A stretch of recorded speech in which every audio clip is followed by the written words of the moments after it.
देश विदेश में चल रही दिन भर की ताज़ा खबरें, खेल, मनोरंजन और हर क्षेत्र से संबंधित खबरें जानने के लिए जुड़ जाएं हमारे साथ। आज के इस वीडियो के अंत तक जानेंगे हर वो खबर जो देश में सनसनी पैदा कर रही है। तो चलिए बिना वक्त ज़ाय के शुरू करते हैं आज की ये वीडियो। लेकिन उससे पहले कमेंट सेक्शन में अपने स्टेट का नाम जरूर लिख दीजिएगा ताकि आपके स्टेट से संबंधित खबरें भी हम आप तक पहुँचा सकें, और साथ ही चैनल को सब्सक्राइब कर लीजिए।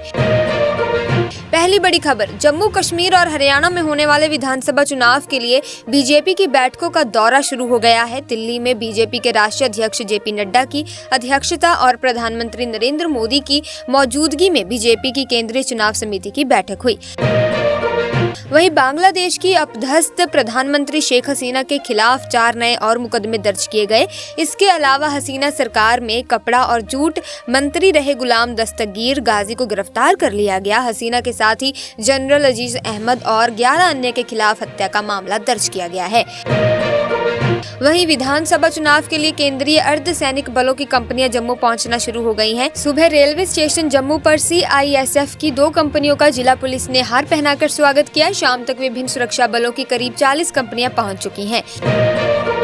दिल्ली में नहीं बनेगा केदारनाथ धाम मंदिर, धर्मावलंबियों ने और कई संगठनों ने किया था कड़ा विरोध। प्रदेश सरकार ने भी धामों के नाम का दुरुपयोग रोकने के लिए कठोर कानून लाने का कैबिनेट में निर्णय लिया था। वहीं सरकार सभी अस्पतालों में तंबाकू छुड़वाने के लिए ओपीडी अनिवार्य करने जा रही है। Indian council of medical research के एक अध्ययन में ये बात सामने आई है कि देश में 9 में से 1 व्यक्ति को कैंसर हो सकता है।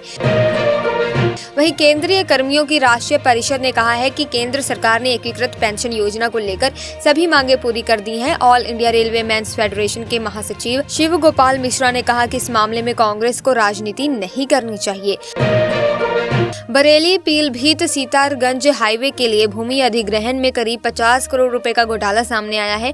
प्रारंभिक जांच में परिसंपत्तियों के मूल्यांकन में फर्जीवाड़ा किए जाने की पुष्टि हुई है। इस मामले में एनएचआई के 2 अफसरों को निलंबित कर दिया गया है।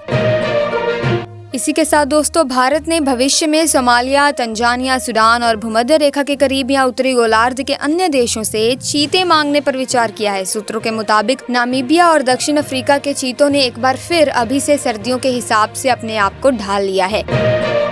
इसी के साथ विमानन कंपनी इंडिगो जल्द ही टिकट बुकिंग के समय यात्रियों के लिए स्त्री पुरुष तटस्थ MX का विकल्प देगी। इसमें यह नहीं पूछा जाएगा कि टिकट बुकिंग करने वाला स्त्री है या पुरुष। इसके अतिरिक्त एयरलाइन का लक्ष्य अपने यहाँ नियुक्त विकलांग व्यक्तियों की संख्या को 2 गुना करना है।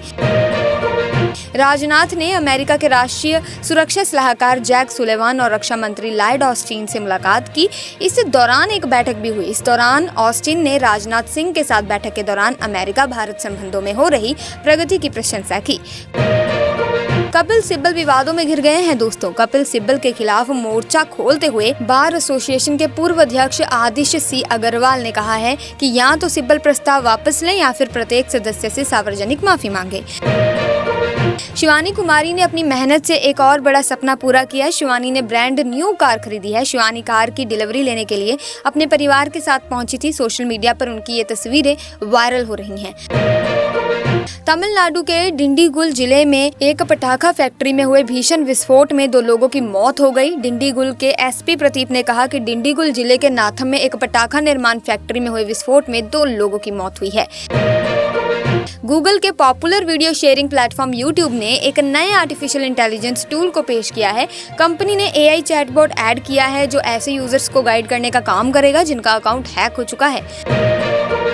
बांग्लादेश में संकट के बीच असम के मुख्यमंत्री हिमंत बिस्वा शर्मा ने बड़ा दावा किया है। उन्होंने कहा कि पिछले 1 महीने में 35 मुस्लिम घुसपैठियों को गिरफ्तार किया गया है और उन्हें वापस भेज दिया गया है। अंतरिक्ष यात्री सुनीता विलियम्स और बुच विल्मोर अगले साल फरवरी में अंतर्राष्ट्रीय अंतरिक्ष स्टेशन से धरती पर लौटेंगे। दोनों अंतरिक्ष यात्री इसी साल जून महीने में बोइंग के स्टारलाइनर कैप्सूल से जैसे तैसे अंतर्राष्ट्रीय अंतरिक्ष स्टेशन पहुंचे थे। इसी के साथ बांग्लादेश में राजनीतिक उथल-पुथल के बाद देश कुदरती आपदा का सामना कर रहा है। बांग्लादेश इन दिनों बाढ़ से हालात बेहाल हो गए हैं। देश के अधिकतर इलाके बाढ़ से प्रभावित हैं। यहाँ अब तक बाढ़ की वजह से 20 लोग जान गंवा चुके हैं। वहीं 50 लाख लोग बाढ़ से प्रभावित हैं।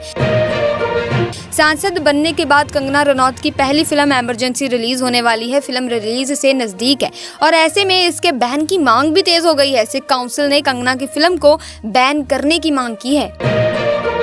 इसी के साथ दोस्तों, तालिबान सरकार ने महिलाओं को सार्वजनिक स्थानों पर गाने सुनाने और जोर से पढ़ने पर भी प्रतिबंध लगा दिया है। कानून में ये भी कहा गया है कि महिलाएं उन पुरुषों को नहीं देख सकती जिनसे उनका रक्त या विवाह से कोई संबंध नहीं है। गृह मंत्रालय ने केंद्र शासित प्रदेश लद्दाख में 5 नए जिले बनाने का ऐलान कर दिया है। गृह मंत्री ने जानकारी देते हुए कहा कि विकसित और समृद्ध लद्दाख बनाने के पीएम मोदी के दृष्टिकोण के तहत गृह मंत्रालय ने केंद्र शासित प्रदेश में 5 नए जिले बनाने का निर्णय लिया है। बहुजन समाज पार्टी में नए अध्यक्ष को लेकर चुनाव होने वाला है। ऐसे में अटकलें लगाई जा रही हैं कि बसपा सुप्रीमो मायावती की जगह किसी और को मौका मिल सकता है और इस नए चेहरे के सुर्खियों के बीच आकाश आनंद का नाम सबसे आगे चल रहा है। कोलकाता के आरजीकर मेडिकल कॉलेज और अस्पताल में वित्तीय अनियमितताओं की जांच कर रही सीबीआई ने एक बड़ा कदम उठाया। केंद्रीय जांच एजेंसी ने इस मामले में एफआईआर दर्ज की है। वहीं देखिए, कोस्ट गार्ड ने आधी रात कोऑर्डिनेटेड समुद्री वायु खोज और बचाव अभियान चलाकर 11 लोगों की जान बचाई है। दरअसल MV-ITT प्यूमा वैसल कथित तौर पर कोलकाता से पोर्ट ब्लेयर जाते समय डूब गई थी, जिसमें ये लोग सवार थे। ये वैसल सागर द्वीप के दक्षिण में 90 समुद्री मील की दूरी पर डूब गया था। मलयालम फिल्म इंडस्ट्री में महिलाओं के साथ यौन शोषण होने का खुलासा हुआ है। एक रिपोर्ट में कहा गया है कि इंडस्ट्री की कई महिलाओं के साथ शोषण हुआ है। इस पर अब केरल के राज्यपाल आरिफ मोहम्मद खान का बयान आया है। शांति का पैगाम लेकर कीव गए प्रधानमंत्री नरेंद्र मोदी की यात्रा से यूक्रेन रूस के बीच 2 साल से अधिक समय से चल रहे युद्ध का अंत होने की उम्मीद जगी है। यूक्रेन के राष्ट्रपति वोलोदिमीर जेलेंस्की ने दूसरे यूक्रेन शांति शिखर सम्मेलन की मेजबानी के लिए भारत के नाम का प्रस्ताव दिया है। वहीं रिपोर्ट्स के मुताबिक जुलाई 2024 में देश भर में टॉप 5 बाइक सेल लिस्ट में hero MotoCorp, Honda motorcycle, Bajaj auto, TVS Motors जैसी कंपनियों की बाइक्स शामिल हैं। जानकारी के मुताबिक बीते महीने में देश भर में कुल 6.84 लाख से ज्यादा बाइक्स की बिक्री हुई है। वहीं बॉलीवुड की सदाबहार एक्ट्रेस सायरा बानो ने अपना जन्मदिन सेलिब्रेट किया। साल 1944 में उनका मसूरी उत्तराखंड में जन्म हुआ था। ये तीसरी बार था जब अभिनेत्री ने साहब यानी कि दिलीप कुमार के जाने के बाद अपना जन्मदिन मनाया। लेबनान में मौजूद आतंकवादी समूह हिजबुल्लाह और इजराइल दोनों ने एक दूसरे के खिलाफ बड़े पैमाने पर सैन्य अभियान की घोषणा कर दी है। घोषणा के चंद समय बाद ही दोनों तरफ ताबड़तोड़ हमले किए जा रहे हैं। यूपीआई के जरिए डिजिटल पेमेंट में आए क्रांति के बाद बैंकिंग सर्विसेज के डिजिटलाइजेशन की यात्रा को आगे बढ़ाते हुए आरबीआई डिजिटल क्रेडिट के जरिए बड़े बदलाव लाने की तैयारी में है, जिसे यूनिफाइड लैंडिंग इंटरफेस का नाम दिया गया है। यूनिफाइड पेंशन स्कीम यानी कि यूपीएस भारत सरकार द्वारा लाई गई नई पेंशन स्कीम है। इस स्कीम के तहत केंद्रीय कर्मचारियों को रिटायरमेंट के बाद एक निश्चित पेंशन दी जाएगी। इसी के साथ पाकिस्तान टीम इन दिनों बांग्लादेश के खिलाफ घरेलू सरजमी पर 2 मैचों की टेस्ट सीरीज खेल रही है। टीम के पूर्व दिग्गज बल्लेबाज रमीज राजा ने तेज गेंदबाजों के बारे में बात करते हुए कहा कि जब से टीम इंडिया ने हमारे गेंदबाजों को मारा है, तब से हमारा रुतबा खत्म हो गया है। आलिया भट्ट अपनी बेटी राह को लेकर अपनी अपकमिंग फिल्म की शूटिंग के लिए रवाना हो गई हैं। एक्ट्रेस को आज अपनी लाडली संग एक प्राइवेट एयरपोर्ट पर स्पॉट किया गया। शंभू बॉर्डर खेलने पर किसानों और पुलिस प्रशासन के बीच दूसरे दौर की वार्ता भी बेनतीजा रही। बैठक में किसानों को शंभू बॉर्डर आंशिक रूप से खोलने के लिए कहा गया, तो उन्होंने कहा कि बॉर्डर किसानों ने नहीं बल्कि हरियाणा सरकार ने केंद्र की शह पर बंद किया है। वहीं यूपी पुलिस में सिपाही नागरिक पुलिस के 60,244 पदों पर सीधी भर्ती के लिए आयोजित लिखित परीक्षा के तीसरे दिन को परीक्षा में सेंधमारी के प्रयास में 16 लोगों को गिरफ्तार किया गया है। इसमें यूपी पुलिस के 2 सिपाहियों समेत 8 सॉल्वर भी शामिल हैं। सपा अध्यक्ष अखिलेश यादव ने मिल्कीपुर विधानसभा क्षेत्र में सपा कार्यकर्ताओं और पदाधिकारियों के साथ बैठक की। उनके आपसी गिले शिकवे दूर किए गए, साथ ही आह्वान किया कि सभी लोग मिलकर वहां होने वाले उपचुनाव में सपा प्रत्याशी अजीत प्रसाद की जीत सुनिश्चित कराएं। वहीं राजधानी देहरादून में रात भूकंप से धरती डोल गई। रिक्टर स्केल पर भूकंप की तीव्रता 3.1 मापी गई है। भूकंप का केंद्र भी देहरादून बताया गया है, जो जमीन से लगभग 5 किलोमीटर नीचे था। प्रशासन आगामी 3 से 4 दिन तक भूकंप की आशंका को लेकर निकट निगरानी करेगा। वहीं देखिए, उत्तर प्रदेश सिपाही भर्ती परीक्षा में पुलिस ने कई लोगों को गिरफ्तार किया है। संदिग्धों के दस्तावेजों की जांच करने के बाद ही आगे एक्शन लिया जाएगा। इसके अलावा चीटिंग करते हुए पकड़े गए कैंडिडेट्स को एग्जाम देने से रोक दिया गया है। इसी के साथ रिज में पेड़ों की कटाई मामले में एलजी पर भड़के मंत्री सौरभ भारद्वाज। पूछा कि ये भी नहीं पता कि इसके लिए इजाजत लेनी होती है। सौरभ भारद्वाज ने निशाना साधते हुए कहा कि एलजी विनय सक्सेना को दिल्ली में 2 साल से ज्यादा हो गया है, लेकिन उन्हें आज तक यही नहीं पता कि पेड़ काटने के लिए भी इजाजत लेनी होती है।